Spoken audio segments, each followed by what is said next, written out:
श्री पवन खंडेलवाल जी, श्रीमती उमा देवी खंडेलवाल जी, श्री विशाल खंडेलवाल जी, श्रीमती जूही खंडेलवाल जी, श्री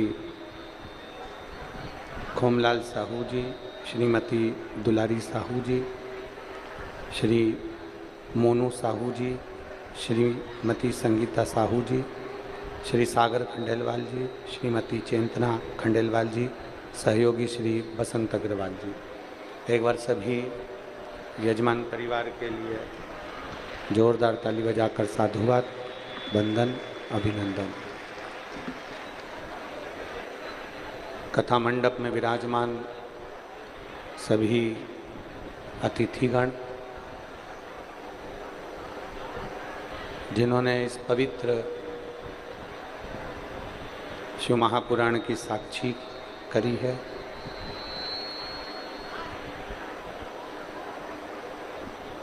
मानव जीवन और उस मनुष्य जीवन में भगवान देवाधिदेव महादेव का गुणगान।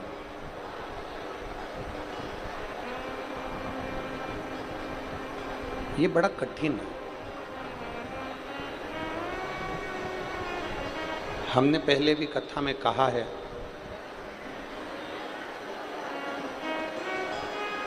कि मानव का शरीर मिल जाए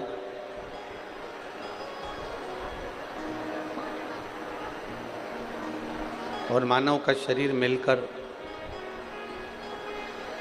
साथ में यदि भगवान देवाधिदेव महादेव की अविरल भक्ति हो जाए तो ये बड़ा कठिन है, बहुत कठिन। और तेरी कृपा बिना ना हिले एक भी अणु, लेते हैं सांस तेरी कृपा से,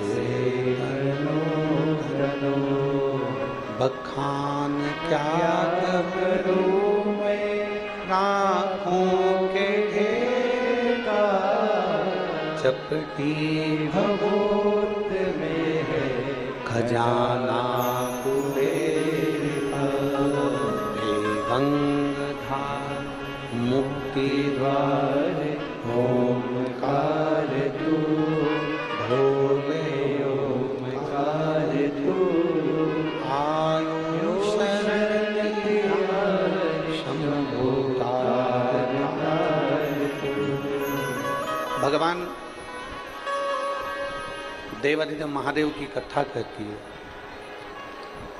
जैसे कहीं जाते हैं तो 2-4 जोड़ कपड़े लेकर जाते हैं।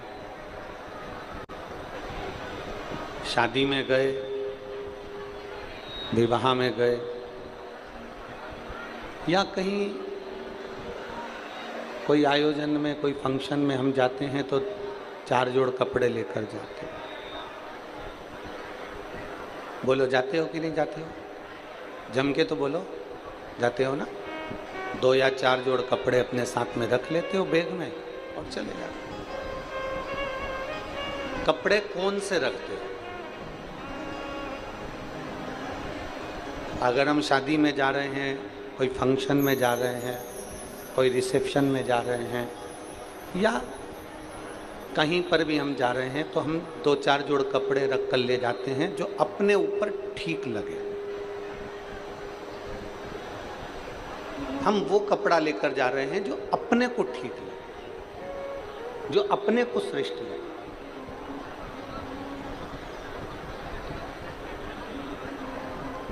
शिव महापुराण की कथा भी ये कहती है कि हम कहीं जाते हैं तो 4 जोड़ कपड़े जो अपने तन पर ठीक लगे उनको लेकर जाते हैं।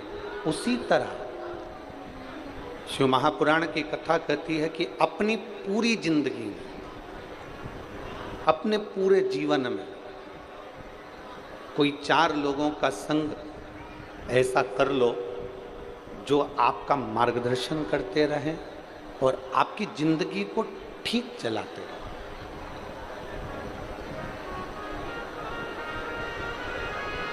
और उन 4 लोगों में सर्वश्रेष्ठ अगर कोई है तो 2 पूर्णता में श्रेष्ठ हैं, एक माता, दूसरा पिता।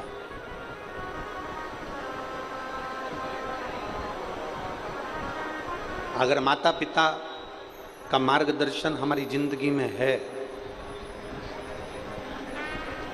माता पिता का मार्गदर्शन हमारे जीवन में है, तो ये निश्चित मानकर चलिए कि आप जिंदगी में कहीं उलझ नहीं सकते। अगर उलझ भी गए तो माता पिता के वचन से और आशीर्वाद से सुलझ कर आगे बढ़ ही जाए, ये निश्चित है।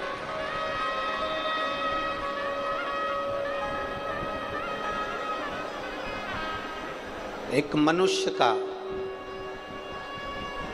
इस मानव शरीर का प्रथम गुरु होती है उसकी माँ, दूसरे नंबर पर गुरु होता है उसका पिता, तीसरे नंबर पर उसका गुरु होता है उसका शिक्षक, और चौथे नंबर पर गुरु होता है सतगुरु। सतगुरु का नंबर आखिरी में आता है, सतगुरु का नंबर पहले नहीं आया।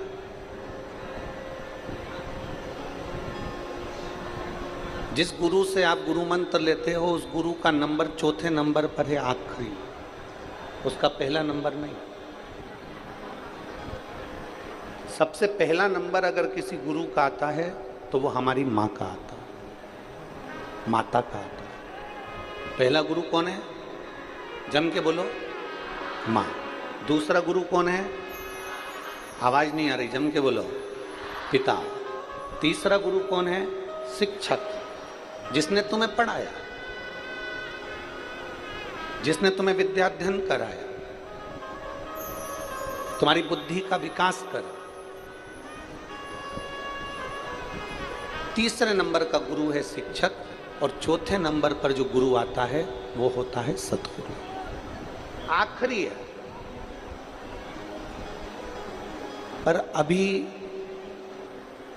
जो वर्तमान की स्थिति देखी जा रही है, अभी जो वर्तमान का समय देखा जा रहा है, इस समय में लोग जो चौथे नंबर का गुरु है उसको पहले नंबर पर ले आए, और जो पहले नंबर का गुरु है उसे चौथे नंबर पर पहुंचा दिया।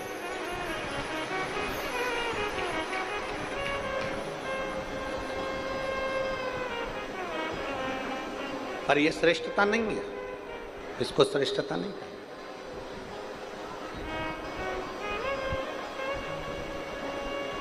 चौथे नंबर का गुरु है सतगुरु, और पहले नंबर का गुरु है हमारे घर में रहने वाली बुजुर्ग माँ। पहले नंबर का गुरु है हमारे घर की माता। आज दुनिया के लोगों ने चौथे नंबर के गुरु को पहले नंबर पर लिया है और पहले नंबर के गुरु को चौथे नंबर पर बिठा दिया। आज के जमाने में कोई गुरु आया तो उसको तो लड्डू खाने को मिल जाएगा, पेड़ा खाने को मिल जाएगा। कोई गुरु आया तो उसका तो बहुत सम्मान हो जाएगा, पर घर में जो पहले नंबर का गुरु है माँ और दूसरे नंबर का जो गुरु है पिता, उसका आदर नहीं हो पाता। पर शिव महापुराण की कथा में सबसे पहला आदर अगर किसी का बताया है तो वो अपने माता और पिता का बताया। श्री गणेश जी महाराज ने और श्री षडानंद कार्तिकेय जी ने अपने माता पिता के कहने पर पृथ्वी की परिक्रमा करना प्रारंभ किया। पृथ्वी की परिक्रमा कर रहे। भगवान श्री गणेश जी महाराज और षडानंद कार्तिकेय जब पृथ्वी की परिक्रमा करने के लिए जाते हैं तो षडानंद कार्तिकेय तो मोर पर बैठकर पूरी पृथ्वी का भ्रमण करते हैं, परिक्रमा करते हैं। षडानंद कार्तिकेय तो पृथ्वी की परिक्रमा करने के लिए मोर पर बैठकर जाते हैं, और श्री गणेश जी महाराज मूसक पर बैठकर, चूहे पर बैठकर अपने माता पिता की परिक्रमा कर लेते हैं, अपने माता पिता की परिक्रमा कर रहे हैं।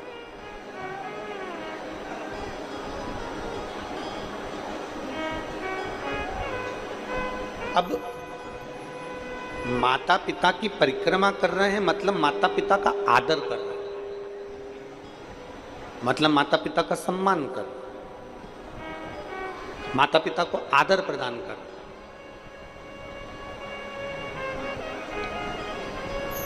कार्तिकेय जी मोर पर बैठ कर गए, पूरे पृथ्वी की परिक्रमा कर कर आए और गणेश जी महाराज ने अपनी बुद्धि का परिचय दिया और अपने माता पिता की परिक्रमा कर। परिक्रमा जैसे ही पूरी हुई, षडानंद कार्तिकेय जी तो अभी पहुंचे ही नहीं थे और गणेश जी महाराज ने अपने माता पिता की परिक्रमा कर ली और परिक्रमा करते से ही भगवान शंकर जी ने उन्हें वर प्रदान कर दिया कि तू प्रथम गिनती में आए।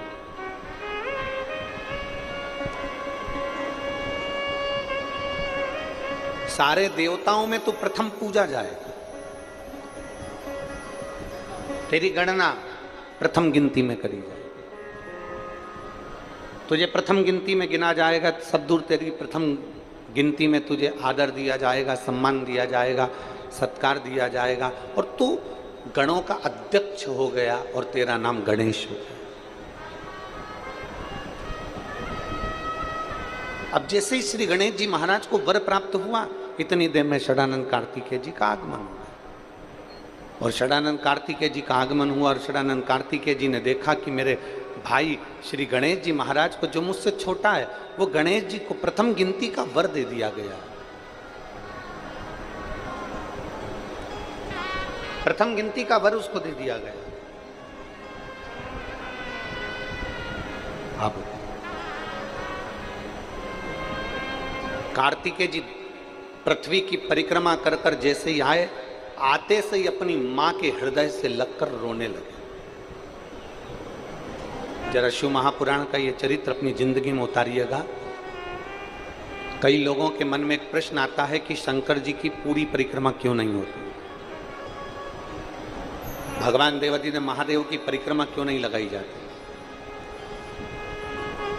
भगवान शंकर की परिक्रमा पूरी करी क्यों नहीं करी जाती, आधी परिक्रमा कर कर वापिस क्यों लौट आते हैं।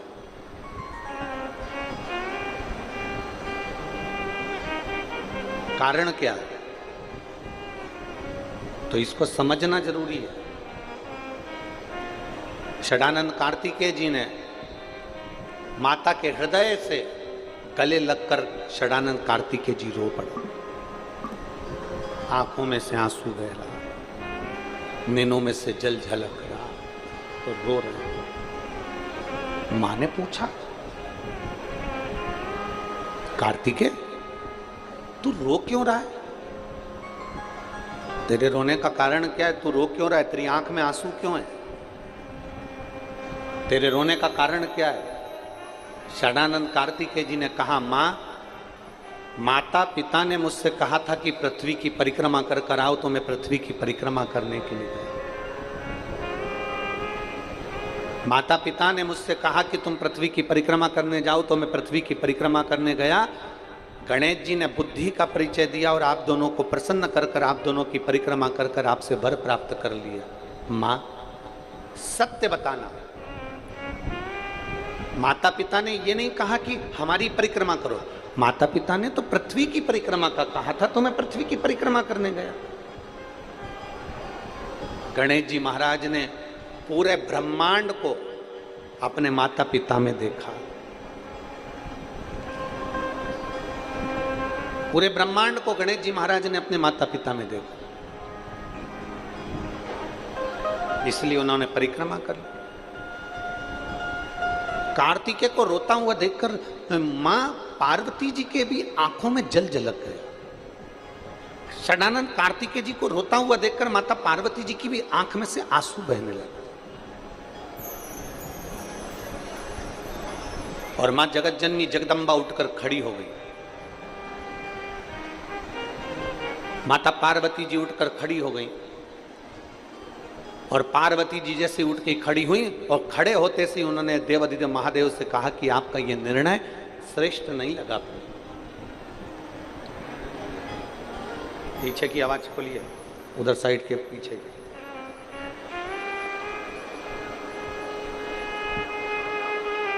माता पार्वती जी उठकर खड़ी हो गई और माता पार्वती जी जब उठकर खड़ी हुई और खड़े होते से माता पार्वती जी ने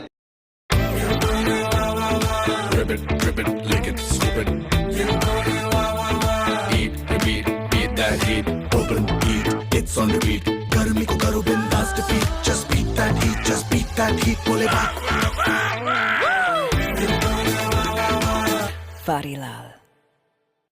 देवादिदेव महादेव से कहा कि ये तुम्हारा निर्णय अच्छा नहीं। आज पहली बार माँ अम्बा, माँ जगदम्बा, माँ दुर्गा भवानी, माँ पार्वती जी ने पहली बार भगवान शंकर से कहा कि तुम्हारा निर्णय अच्छा नहीं। अभी तक माता ने कभी भगवान देवादिदेव महादेव से नहीं कहा कि तुम्हारा निर्णय अच्छा नहीं है, पर आज पहली बार माता पार्वती जी कर रही हैं शिव जी से, बाबा आपका ये निर्णय ठीक नहीं, आपका ये निर्णय श्रेष्ठ नहीं। भगवान देवादिदेव महादेव ने पूछा, क्यों पार्वती, क्या हो गया, हुआ क्या? पार्वती जी कहती हैं आपका निर्णय इसलिए ठीक नहीं है क्योंकि एक बेटे को तो आपने प्रथम गिनती में आने का वर दे दिया और दूसरे बेटे को कुछ नहीं मिला, इसलिए मुझे ये निर्णय ठीक नहीं है। एक मां की वात्सल्यता क्या होती है, एक माता का स्नेह क्या होता है। कई बहुएं कह देती हैं कि हमारी सासू माँ अपने अपने पतियों से कह देती हैं तुम्हारी माता जी तुम्हारा ध्यान नहीं देती, जेठ जी का ध्यान देती है। जेठानी कहती है देख लो तुम्हारी मम्मी को, देख लो तुम्हारी महतारी को।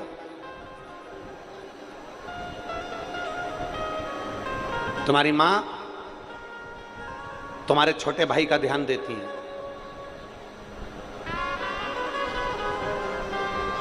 पर ईमानदारी की बात तो यह है, माँ कभी अपने बच्चों में भेद नहीं करती है। माँ अपने बच्चों को बराबर का दूध पिलाती है और बराबर की परवरिश करती है। माँ की जिंदगी में कभी भेद नहीं होता, माँ भेद नहीं करती।